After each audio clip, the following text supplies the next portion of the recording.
let me ask you something. What if the very thing we see as our greatest source of strength, of support, family, was actually the biggest thing holding humanity back?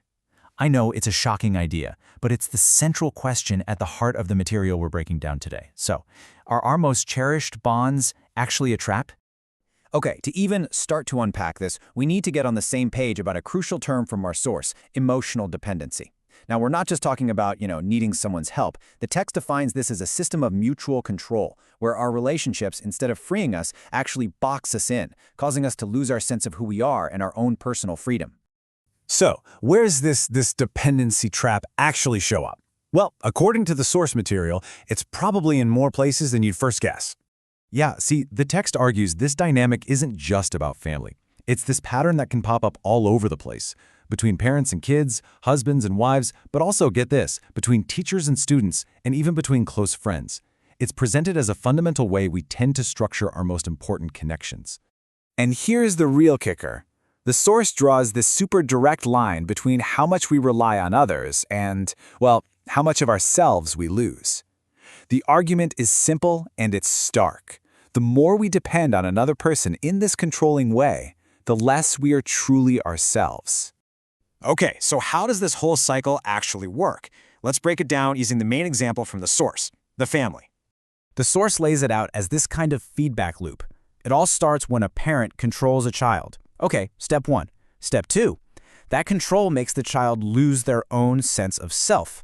Then, step 3, because they've lost that sense of self, the child becomes more dependent on the parent. And now for the twist, and this is step 4, that very dependency turns back and starts to erode the parent's self-awareness too. It's a whole vicious cycle. And what's so wild is how the source takes this exact same logic and applies it to marriage.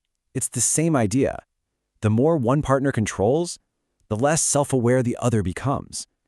And then, the more that person depends, the less self-aware the first partner gets. It's not a one-way street at all. It's this pattern of mutual constraint. Okay, and here's where the argument just explodes in scale. The author takes this from a personal family problem and turns it into a roadblock for the entire human race. The argument is basically that we're all stuck. Humanity is stuck.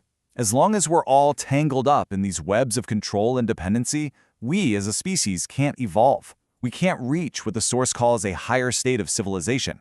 And the text is incredibly blunt about this. It doesn't point the finger at politics or the economy or anything like that. Nope, it says there is one single biggest obstacle holding us back. And that obstacle?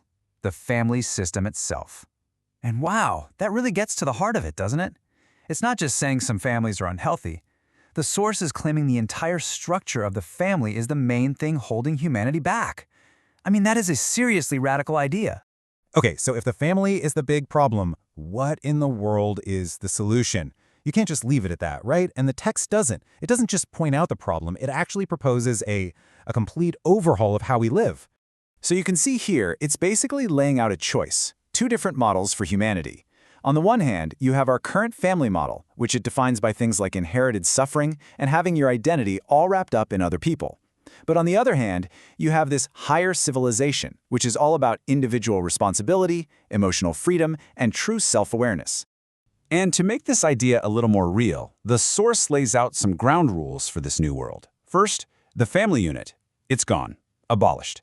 Second, every single person is responsible for their own suffering. That pain doesn't get passed down from parent to child or between spouses anymore. Individuals are on the hook for their own joy, their own anger, all of it. And people can finally interact freely, without all those invisible strings of dependency and control. And just to really hammer this point home, the source leaves us with one last and honestly pretty shocking thought, using a really powerful quote to do it. It pulls out this quote, attributed to Jesus, "A man's enemies are the men of his own house." And that's the final punch. The suggestion here is that our biggest battles, the real enemies of our own freedom, they aren't out there somewhere. They're right inside our own homes, in our most intimate relationships. So that leaves us with this really provocative question to chew on. This whole argument forces you to ask, for humanity to actually progress, do we need to let go of our most fundamental bonds? Is radical individual independence the price we have to pay? It's definitely a challenging idea to sit with.